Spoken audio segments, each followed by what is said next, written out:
안녕하세요. 오늘도 사연 살롱을 찾아주셔서 감사합니다. 서울 외곽에 사는 30대 후반 한정화예요. 보통 남자는 늑대, 여자는 여우라는 말을 많이 하잖아요. 대부분 남자들도 자신이 늑대라는 말을 서슴없이 하고요. 이럴 때 사용하는 말은 이상하게 엉큼하다는 느낌을 주는 것 같은데요. 사실 그거 아세요? 진정한 늑대는 자신의 무리, 가족을 보호하는데 모든 걸 쏟는다는 것 말이에요. 자기 마음대로 힘자랑하거나 독단적으로 생활한다면 늑대 무리에서 쫓겨난대요. 그래서 늑대 우두머리는 힘도 세지만 지혜롭고 가족, 무리를 위하는 걸 제일 잘하는 거죠. 그런 면에서 저희 남편은 늑대 무리에 끼지도 못하는 그런 사람이었던 거 있죠. 결혼하면 배우자가 늑대 무리 속에 들어와 하나의 가정을 새롭게 이뤄야 하는데 왜 이 남자는 결혼하기 전 시부모님과의 가정을 자신의 무리라고 생각했는지 지금 돌이켜보면 늑대 우두머리가 되지 못하는 사람이었던 거예요. 강한 힘을 가진 다른 우두머리가 이끄는 대로 끌려갔던 거죠. 그게 아이러니하게 제가 아니라 시모였고 전 그 늑대 무리 속에 포함되지 못했으니 불협화음이 일어날 수밖에 없었던 거예요. 물론 이 모든 사항들을 처음에 알았던 건 아니었어요. 연애할 때 그런 부분들을 전혀 느끼지 못했거든요. 연애할 때 남편은 정말 세심한 사람이었어요.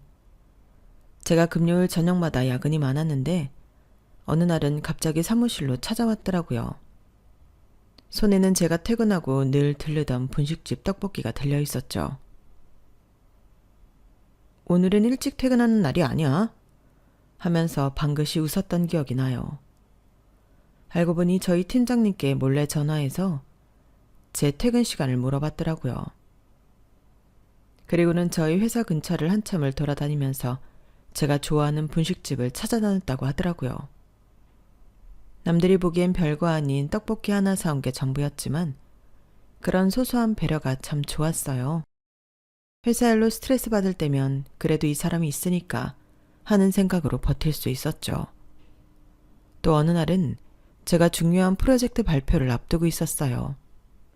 발표 전날이라 긴장된 마음에 잠도 설치고 있는데 자정이 다 되어가는 시간에 문자가 왔더라고요. 잘 자, 내일 발표 잘할 거야. 끝나고 맛있는 거 먹으러 가자. 이런 짧은 메시지였는데 그 한마디에 마음이 한결 편해졌어요.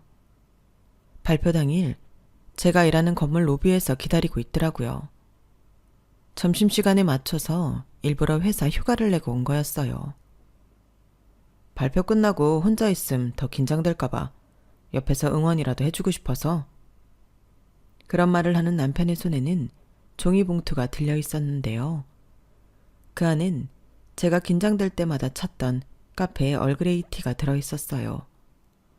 따뜻하게 먹으라고 보온병에 담아왔더라고요. 그날 발표가 끝나고 나서는 제가 좋아하는 파스타집으로 데려가서는 오늘 정아씨가 주인공이니까 평소에 못 시켜 먹던 거 다 시켜요. 웃으며 했던 말이 아직도 생생해요. 연애할 때는 이런 작은 배려들이 쌓여서 이 사람이라면 평생 함께해도 좋겠다는 확신이 들었어요. 제 고민을 들어줄 때면 늘 진지한 표정으로 고개를 끄덕이면서 제 말에 귀 기울여주던 사람이었으니까요. 결혼하고 어떻게든 잘 살아보려고 아등바등하면서 주변의 변화를 제대로 인지하지 못했던 거죠. 결혼하고도 일을 계속했다면 좀 더 냉철하게 상황을 판단했을 수도 있는데요. 저는 그러지 못했네요. 회사에서는 제가 맡은 프로젝트마다 성과를 내면서 인정받기 시작하던 참이었거든요. 그때 임신 소식을 알게 됐어요. 기쁘면서도 불안했죠. 마침 제가 오랫동안 준비해온 대형 프로젝트의 클라이언트 미팅을 앞두고 있었거든요.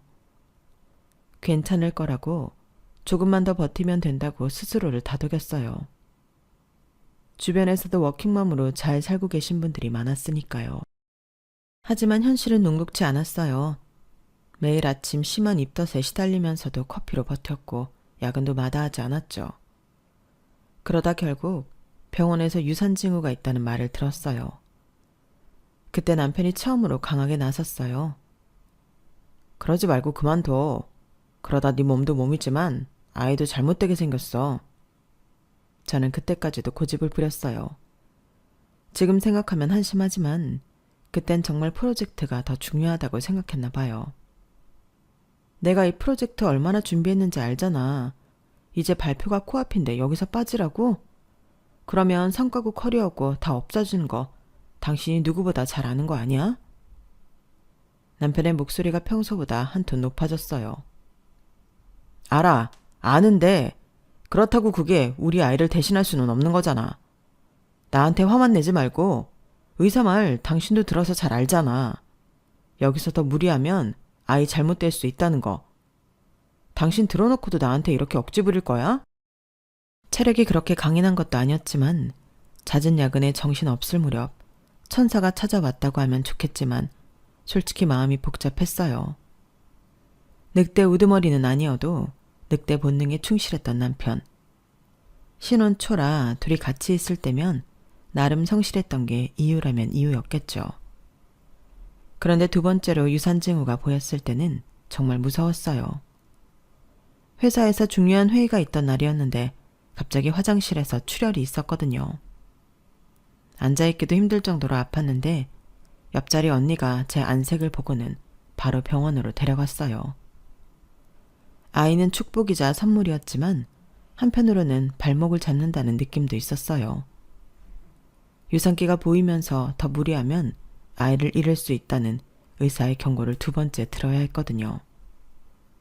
그제서야 본능적으로 더 이상 고집하면 안 된다는 생각이 들었어요. 회사에서는 눈치가 보였죠. 프로젝트 중간에 빠지게 된다고 수군거리고 임신한 제가 이기적이라는 말도 돌았어요. 자기 커리어만 생각하다가 아기까지 위험하게 만든다고요. 그래서 남편에게 더 예민하게 굴었던 것 같아요. 결국 자의반 타의반으로 회사를 그만두게 되었네요.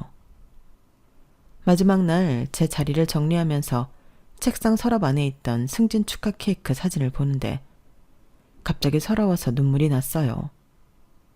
지금도 가끔 생각해요. 내가 조금만 더 버텼더라면 우리 아이가 정말 잘못되었을까? 지금 난 회사에서 어떤 위치일까? 이런 생각이 머리에 떠오르지만 오늘부로 잊으려고요. 그래서 마지막으로 한 번 더 생각해 봤네요.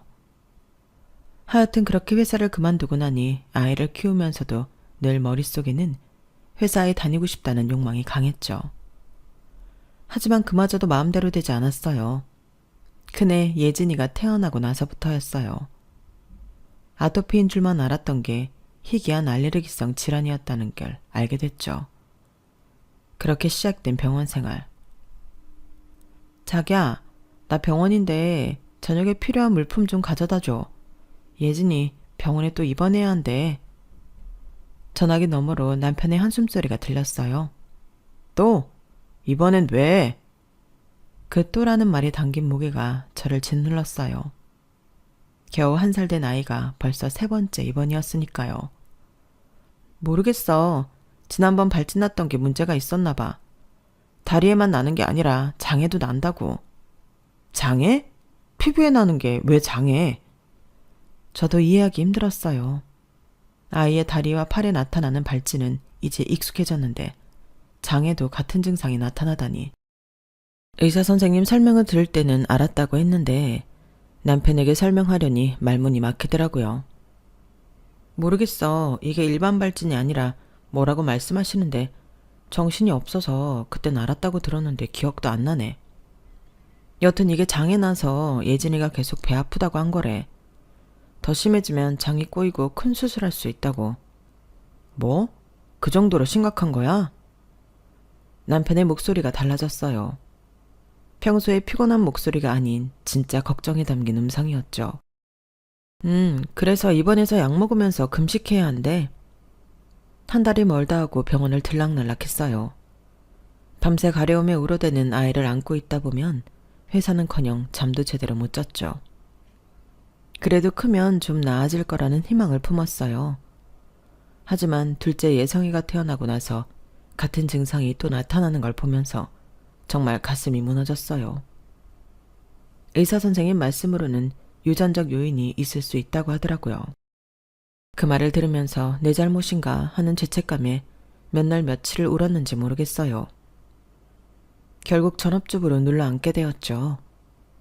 그래도 후회 없는 건 온갖 고생 끝에 바르게 자라준 아이들이 있었기 때문일 거예요. 그렇게 결혼하고 8년을 정신없이 지냈어요. 큰애랑 작은애 터울이 5살이니 좀 나아질만 하면 다시 육아를 시작하면서 두 손 두 발이 묶였다고 표현하는 게 맞을 것 같아요. 그러다 보니 그땐 시모가 하시는 말씀들이 전혀 이상하게 들리지 않았어요. 내 코가 석자라서 그랬는지 시모의 말씀을 다 저를 위한 배려라고만 생각했죠. 지금 생각해보면 우리라는 말 속에 저는 늘 빠져 있었는데도 말이에요. 그때는 눈치채지 못했던 그 작은 단어들이 사실은 제 자리를 규정짓고 있었던 거죠. 아유, 아서라. 어린애 데리고 나가면 뭐 먹기나 제대로 하겠니? 우리 예성이 어미는 그냥 집에 있어. 우리끼리 나갔다 올 테니. 우리 예진이도 할미 따라가야지. 내 강아지. 그렇지? 시모는 늘 이런 식이었어요. 우리 예성이 어미라고 부르시면서도 정작 저는 우리에서 제외하시곤 했죠. 그러면서 예진이 예성이는 끔찍하게 챙기셨죠. 지금 생각해보면 당신 피가 들어간다고 생각하셔서였겠죠. 남편도 그런 시모의 말에 자연스레 동조했고요. 그래, 당신은 집에 있어. 내가 예진이 데리고 나갈게. 마치 약속이라도 한 것처럼 남편도 저를 당신이라고 따로 떼어내 부르곤 했어요. 그 당신이라는 말이 마치 선을 긋는 것 같았죠. 저도 한 번쯤은 나가고 싶었어요. 하루 종일 집에만 있다 보니 말상대라곤 아이들 뿐이었으니까요.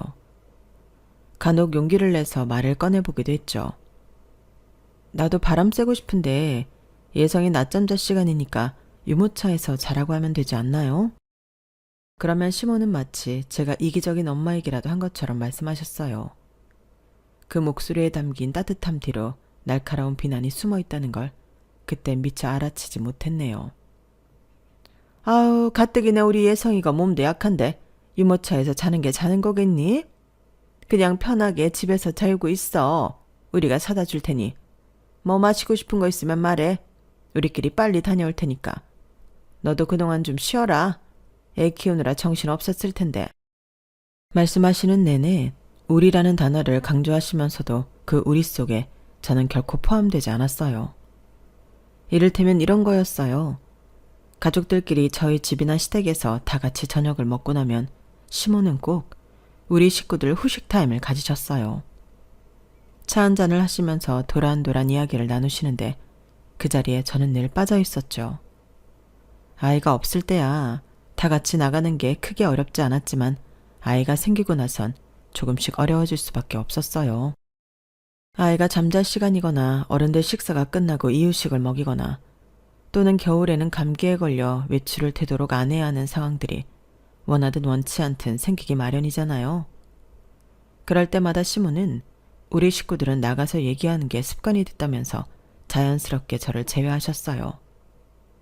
마치 오래된 가족의 전통이라도 되는 양 말씀하시면서요. 그러다 시모가 나서서 저를 배려해 주시곤 했죠. 뭐하러 힘들게 나가서 쉬지도 못하고 아이나 보냐면서요. 사실 차 한잔 마시러 가족들과 함께 카페라도 가면 양옆에 아이를 끼우고 마시니 코로 들어가는지 입으로 들어가는지 정신없는 게 사실이잖아요. 그래서 그땐 저렇게 저를 챙겨주시는 시모의 말씀들이 나름 고맙다고 느꼈던 것 같아요. 나름 저를 쉬라고 생각해 주신다고 생각했던 거죠. 다른 속내가 있는 줄은 모르고 말이에요. 그런데 다 지나고 보니 말끝마다 시모는 우리 가족과 저를 교묘하게 구분 지으셨더라고요. 그 따뜻한 말투 속에 숨겨진 차가운 선이 있었다는 걸 이제 알게 된 거예요. 지금 떠오르는 건 결혼 초 아이가 생기기 전의 이야기예요. 명절 즈음이었을 거예요. 제가 과일 가게에서 복숭아를 사들고 시댁에 갔을 때였죠. 이거 뭐니? 딱 봐도 딱복인데 상영이가 말 안 하디? 시모의 목소리에 어딘가 모를 날이 서 있었어요. 저는 그때까지만 해도 단순히 복숭아의 종류를 물어보시는 줄만 알았죠. 어떻게 하셨어요? 딱복인 거? 상혁 씨가 별말 안 했는데요? 왜요? 뭐 문제 있어요? 아니, 우리 가족은 물복만 먹어.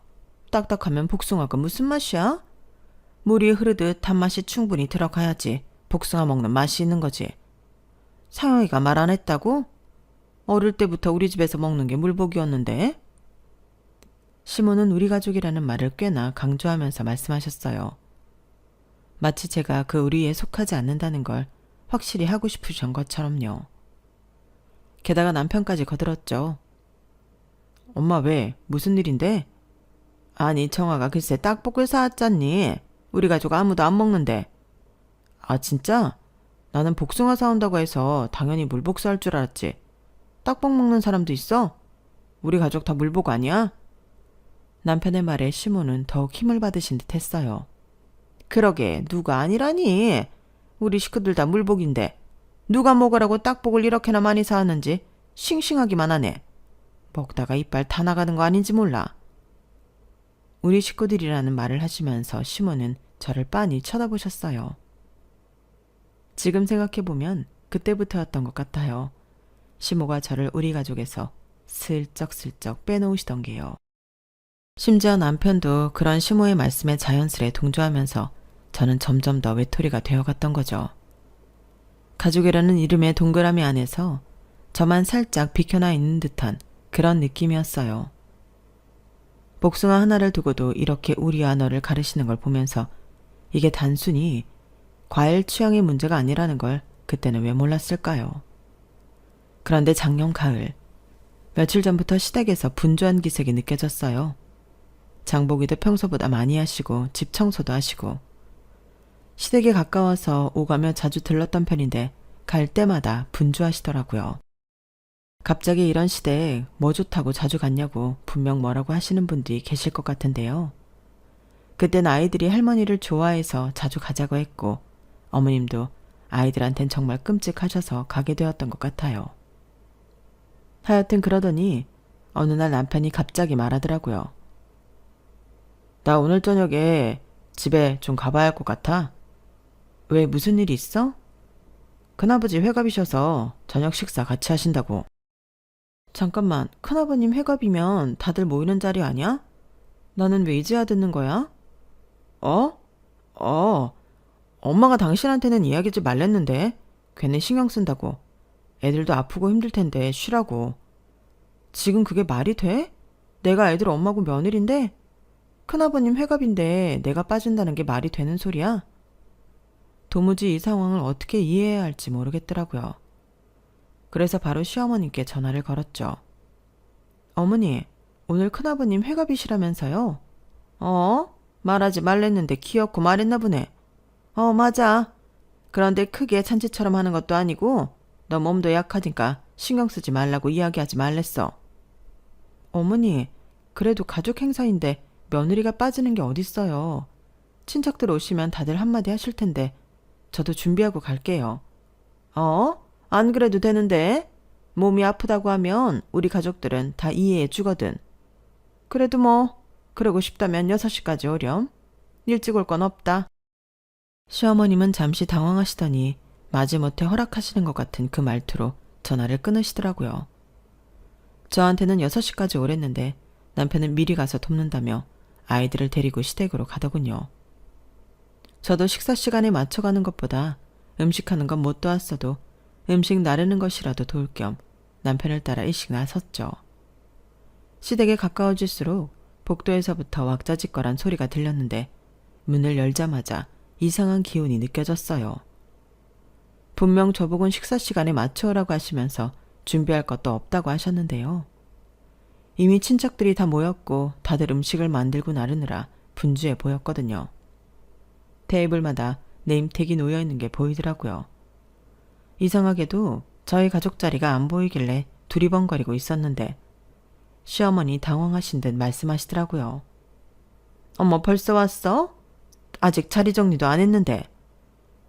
분명 아까 전화로 6시라고 하셨는데 다른 친척분들은 다 오셔서 자리까지 정해져 있는 게 이상했어요.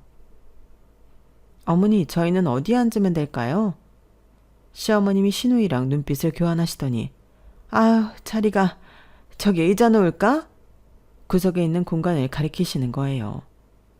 이미 저희 아이들은 시어머님 옆자리에 앉아 있었고 남편은 시동생들이랑 같이 앉아 이야기를 나누고 있었죠. 저 혼자만 어정쩡하게 서 있는 상황이 너무 민망했어요. 그래서 남편 옆에 빈자리가 있길래 얼른 거기에 앉았죠. 그러자 주방에서 시어머님과 시누이의 속삭임이 들렸어요. 엄마, 원래 거기 큰이모님 자리 아니었어? 그러게 다 맞춰놨는데 이제 와서 어떡하냐? 사진을 찍을 때는 더 당황했어요. 시누이가 저에게 카메라를 들이밀고 있더라고요. 우리 가족들끼리 먼저 한 거 찍어요. 라고 말하면서요. 제 아이들은 시어머님 양옆에서 환하게 웃고 있는데 정작 저는 카메라 뒤에 서 있어야 했죠. 여기 탁자 위에 올려두고 타이머 맞춰둘게요. 다 같이 찍어요. 라고 말하며 가족들 사이에 자리를 비집으니 갑자기 분위기가 싸해지더라고요. 돌아오는 길에 남편한테 따져 물었어요. 오늘 상황 이상하지 않았어? 나보고 6시에 오라면서 다들 미리 모여 있었잖아. 거기다 자리 배치해서 내 자리만 빼고 다 있었던 것도. 뭐가? 우리 친척들이 좀 그래. 정해진 시간보다 일찍 와서 이야기하는 거 좋아하거든. 막내 삼촌은 6시에 왔잖아. 사람에 따라 다른 거지. 뭘 그런 걸 신경 쓰고 그래. 남편은 대수롭지 않다는 듯 오히려 절 예민하게 취급하더라고요.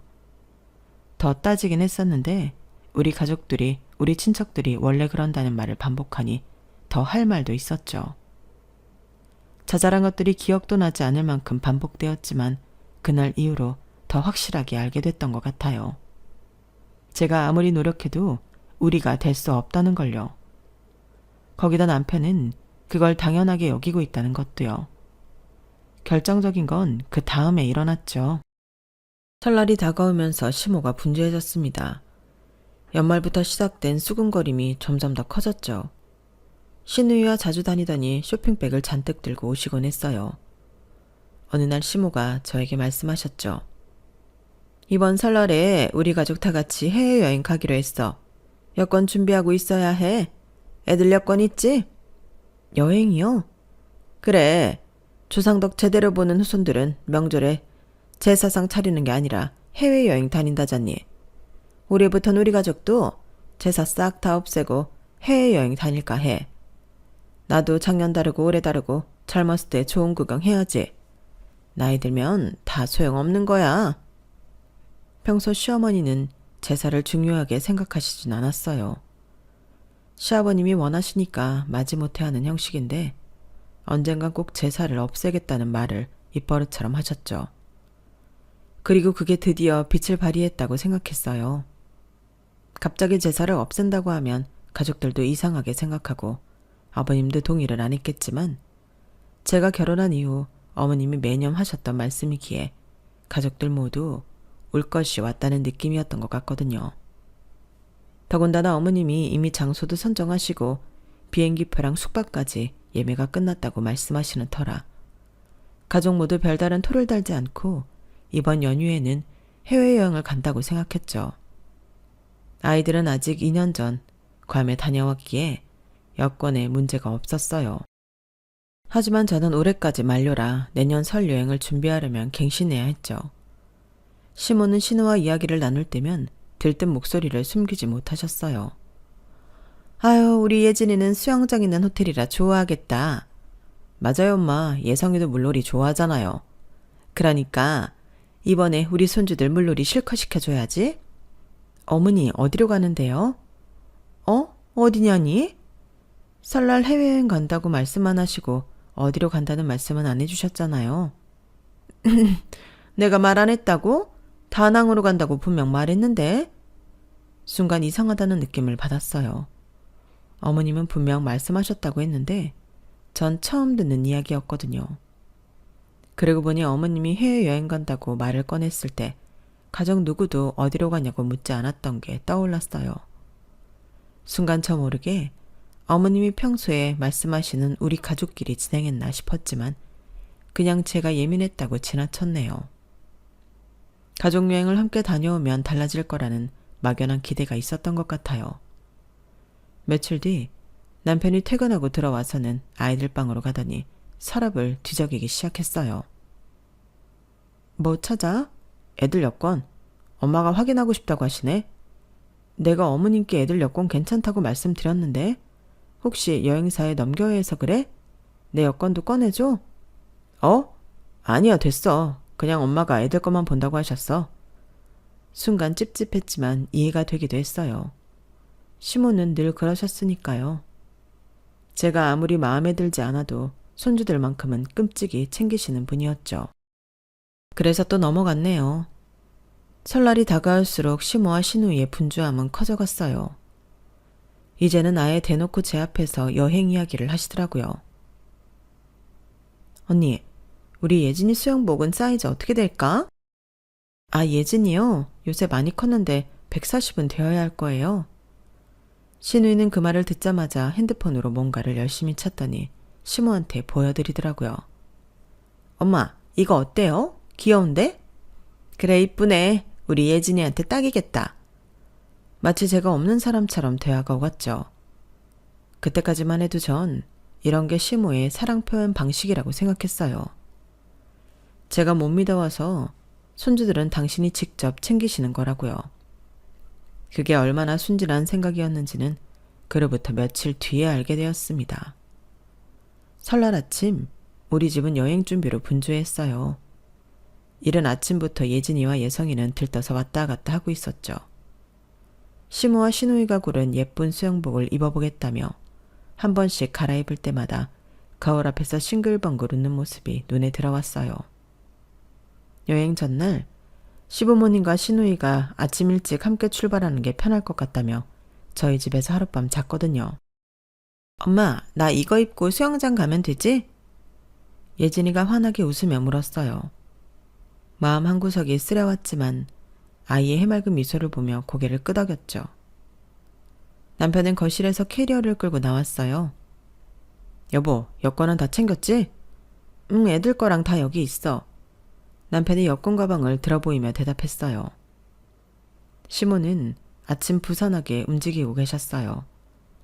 이것저것 챙기시는 척하면서 계속 저를 힐끗거리시더니 마침내 입을 여셨죠. 정아야, 네 어머니, 아침은 먹었니? 네. 시모는 잠시 망설이시더니 이내 단호한 목소리로 말씀하셨어요. 그래서 말인데 우리 가족끼리 간다고 말 안 했나? 네 비행기표는 없는데 집이나 지키고 있으렴. 어제 홈쇼핑에서 간장게장 맛있는 거 세일이길래 주문했으니까 오늘 오후나 내일 오면 늦지 않게 냉장고에 넣어놓고. 순간 손이 들고 있던 예진이의 모자를 꽉 쥐었어요. 하지만 제 목소리는 의외로 차분했죠. 아, 그러시구나. 입가에 작은 미소까지 띄우며 대답했어요. 시모는 제 반응이 의외였는지 잠시 흔들리는 듯 하더니 이내 더 단호한 목소리로 말씀하셨어요. 그래, 잘 알아들었네. 우리 가족끼리 가는 거니까 신경 쓰지 말고. 네, 신경 안 써요. 여행은 편하게 가족끼리 가는 게 맞잖아요. 이해해요. 제 말에 시모의 눈이 커졌어요. 남편도 어리둥절한 표정으로 저를 쳐다봤고요. 여보, 그게 무슨 말이야? 설마 서운해서 그래? 서운할 게 뭐 있어. 평소에도 늘 이러셨잖아. 우리 가족에서 나 빼는 거. 이번엔 그냥 좀 더 노골적이신 것 뿐이지. 당신도 알고 있었으면서 왜 세상 모르는 척이야? 그때였어요. 초인종이 울렸어요. 시모가 화들짝 놀라 현관을 쳐다봤죠. 누구지? 이렇게 이른 시간에? 전 천천히 일어나며 말했어요. 아, 우리 가족이요. 현관문을 열자 친정 부모님과 오빠 가족이 환한 미소를 지으며 서 계셨어요. 모두 캐리어를 끌고 계셨죠. 우리 딸 준비 다 됐지? 친정어머니의 목소리가 현관을 가득 채웠어요. 외할머니! 예진이와 예성이가 뛰어나가 안기는 동안 시어머니 얼굴이 어리둥절하게 변하는 게 보였어요. 서둔, 이른 시간에 여긴 어쩐 일로? 시어머니의 목소리가 떨렸어요.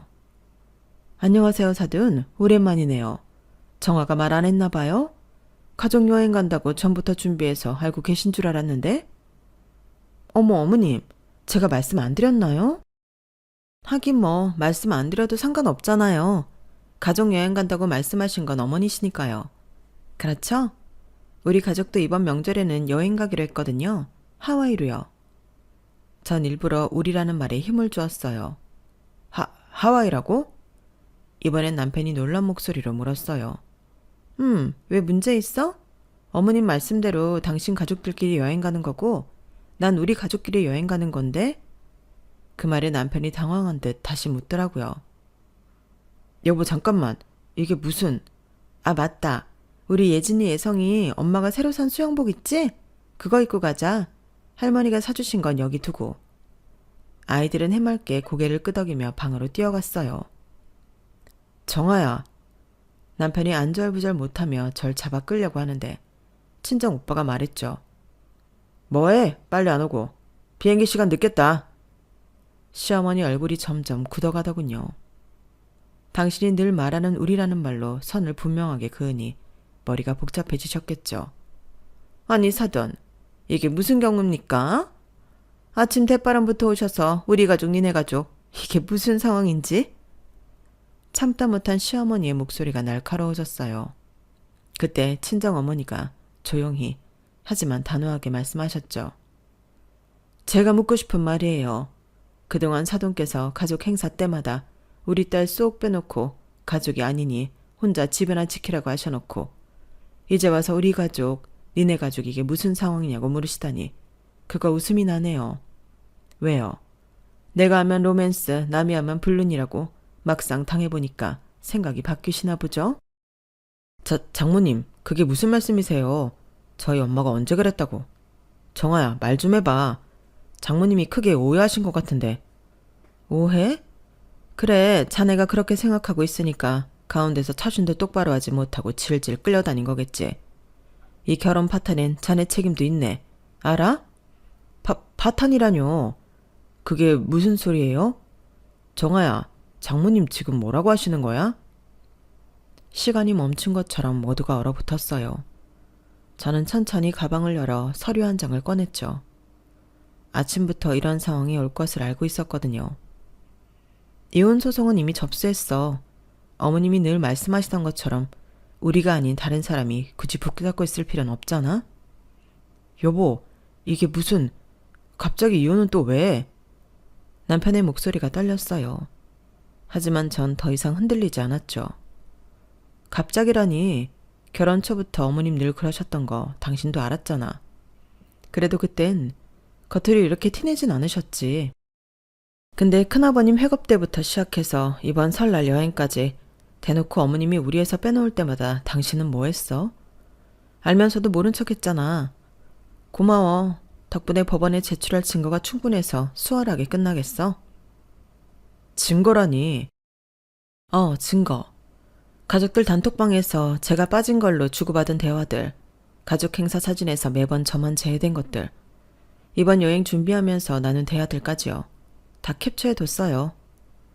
당신이 컴퓨터에 카톡 로그인해둔 덕분에 자료 수집이 수월했어. 고마워. 시어머니의 얼굴이 창백해졌어요. 하지만 전 계속 이어갔죠. 특히 이번 설날 여행은 결정적이었죠. 가정법원에서 이런 상황을 어떻게 볼까요? 시어머니가 며느리를 의도적으로 가족에서 배제하고 남편은 이를 방관했다. 이건 명백한 정신적 학대예요. 친정어머니가 제 어깨를 잡아주셨어요. 그제서야 제 목소리가 떨리고 있단 걸 알았네요. 이게 다 무슨 소리야? 난 그저 뭐요? 제가 우리 가족이 아니라서요? 그럼 이제 정말 남이 되는 게 맞겠죠? 서류를 남편 앞에 내밀었어요. 그동안 참아왔던 말들이 물살처럼 쏟아져 나왔죠. 늘 당신 엄마 편이었지. 내가 소외될 때마다 원래 우리 가족이 그래 하면서 너도 나를 가족으로 생각한 적 없었던 거야. 정아야, 그건 아니야. 난 그저 편한 대로 살았을 뿐이다. 뭐 그런 말을 하고 싶은 거야? 내가 불편해하고 소외되는 걸 알면서도 어머님 말씀대로 따르는 게 편했던 거라고? 시어머니가 갑자기 발끈하셨어요. 갑자기 이게 대체 무슨 말이야? 내가 언제 너를... 어머님, 이제 와서 발뺌하실 생각 마세요. 제가 가지고 있는 증거들이면 충분해요. 이혼 소송에서 유리한 고지를 점할 수 있다고 변호사님도 말씀하셨거든요. 남편이 고개를 떨구고 서 있었어요. 이런 걸 전혀 예상하지 못했다는 듯 시어머님이 어떻게든 해주길 바라는 것 같았죠. 그런 남편을 보며 마지막 말을 덧붙였어요. 네가 늘 하던 말 있잖아. 우리 가족은 원래 그래. 그 말 이제는 내가 그 말을 해볼게. 우리 가족은 구성원 한 명 한 명을 소중히 여기거든. 그래서 난 우리 가족과 함께 가기로 했어. 예진이와 예성이가 짐을 들고 나왔을 때 시어머니가 다급하게 외쳤어요. 예진이 예성이는 왜? 네가 그렇게 생각하든 뭐든 상관없지만 애들은 놔두고 가라. 얘들아, 할미랑 가자. 어? 왜요? 예진이 예성이는 우리 핏줄이다. 뭐 이런 말씀 하시라고요? 그럼 깨세요. 애들은 제가 양육권 청구할 거예요. 당연히 친권도요. 어머님처럼 가족이라는 이름으로 상처 주는 일은 없을 거예요. 마지막으로 남편을 바라봤죠. 이혼 서류는 잘 읽어봐. 그동안 우리에서 빠져있던 내가 이제는 완전히 선을 긋고자 하니까. 아참, 하나 더 말해둘 게 있어. 고개를 푹 숙이고 있던 남편이 힘없이 쳐다봤어요. 이 집 내일이면 소유권 이전 등기가 완료돼. 벌써 계약금도 받았고. 뭐라고? 남편의 얼굴이 하얗게 변했어요. 기억나? 결혼하기 전에 이 집 살 때 시댁이 이주택이라 세금 문제 때문에 급하게 내 명의로 해야 한다고 했었지? 시세보다 훨씬 싸게 나온 매물이라 놓치면 안 된다면서. 시어머니가 벌떡 일어나셨어요. 이년이 진짜? 그거 우리가 알아본 집이잖아. 세금 때문에 잠시 네 명의로 해놓은 거였지. 나중에 바꾸기로 했잖아. 이제 본심이 나오시네요. 그때 당신들이 한 말 잊었어요?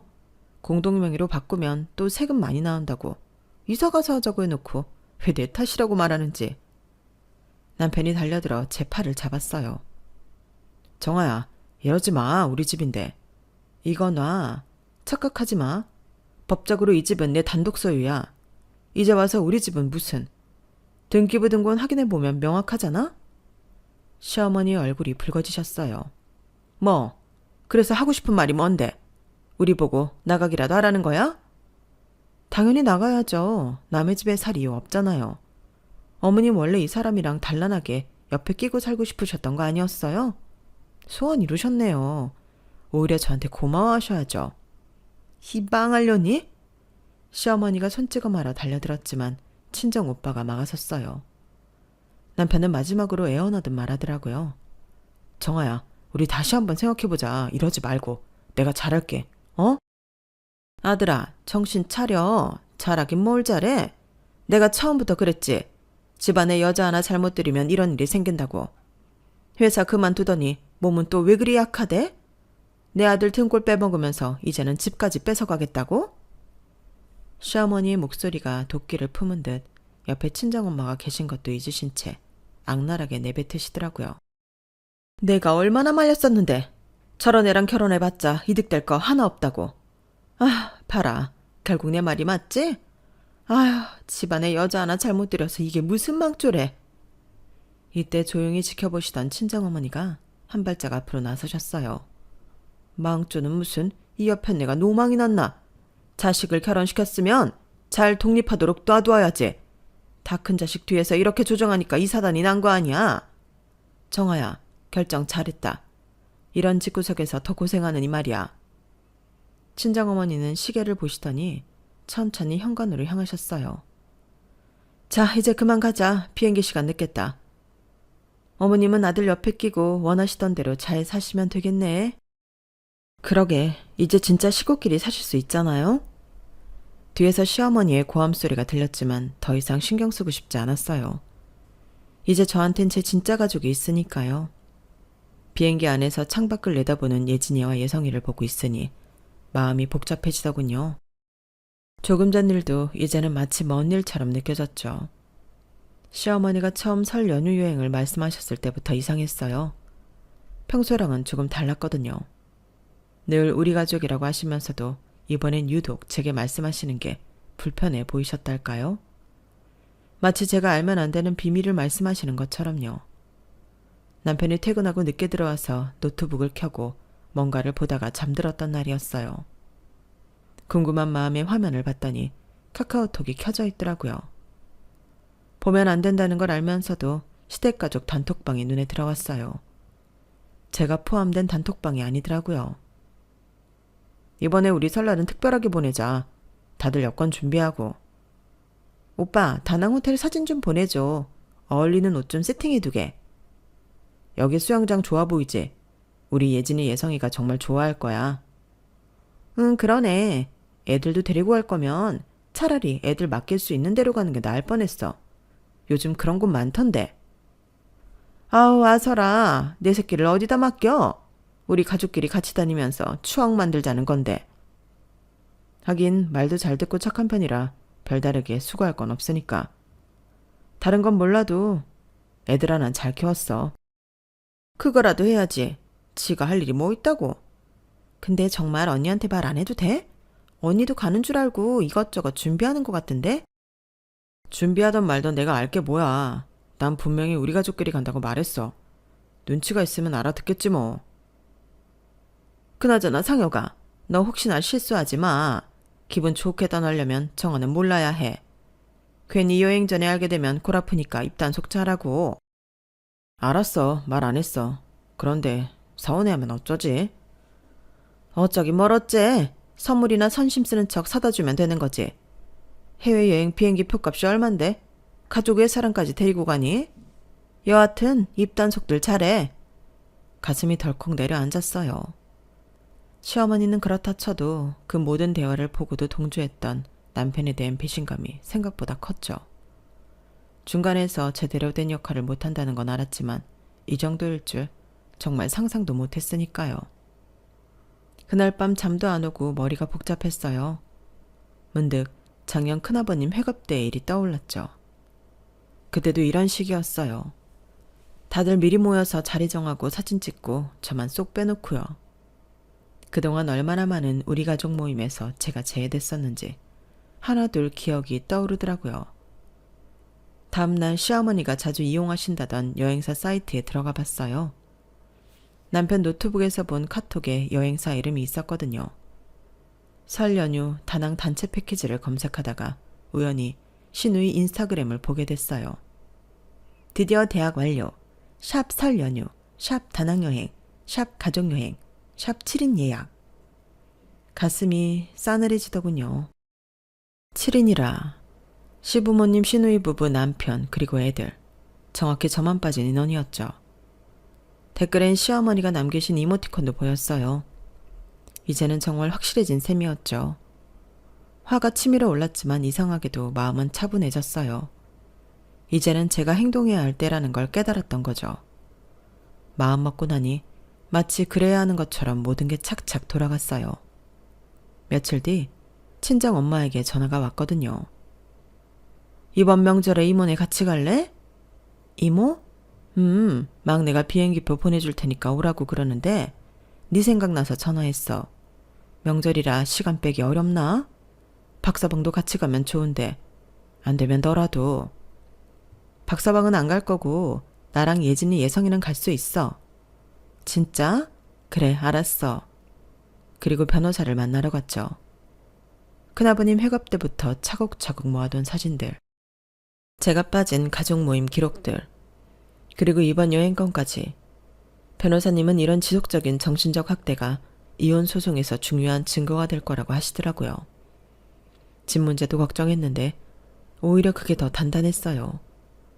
결혼 초에 시댁 세금 문제로 급하게 잼명이로 해뒀던 게 이렇게 전화위복이 될 줄이야.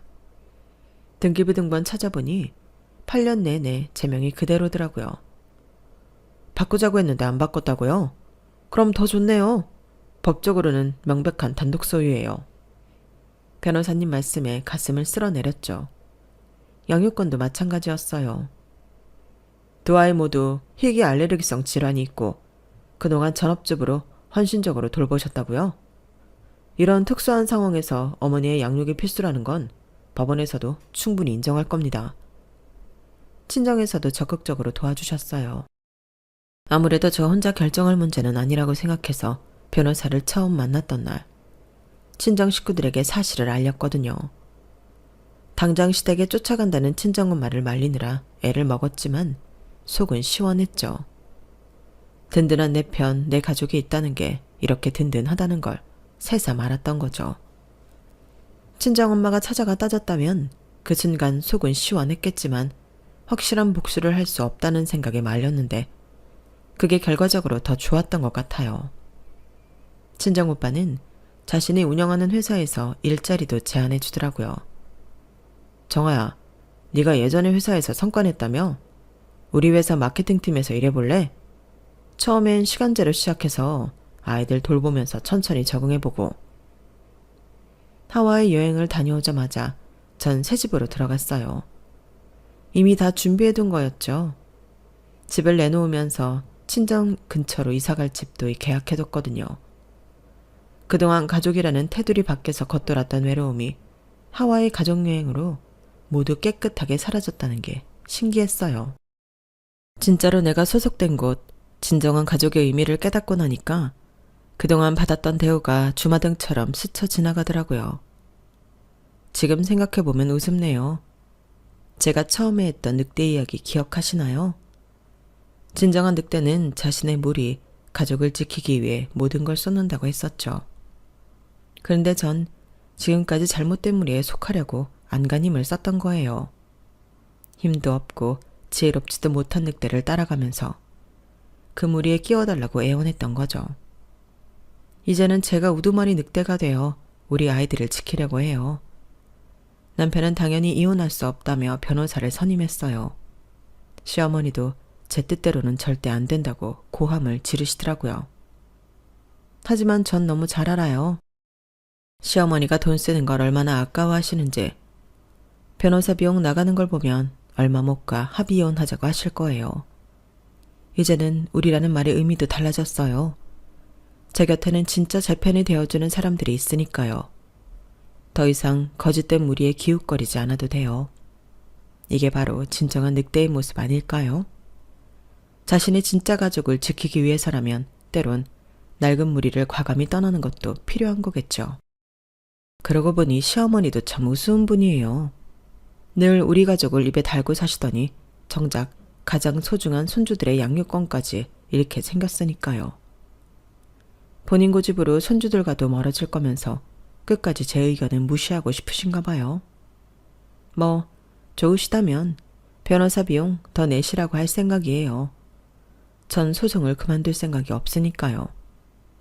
아마 시어머니도 어차피 승산 없는 싸움이라는 걸 아실 텐데도 체면 때문에 발버둥 치시는 거겠죠.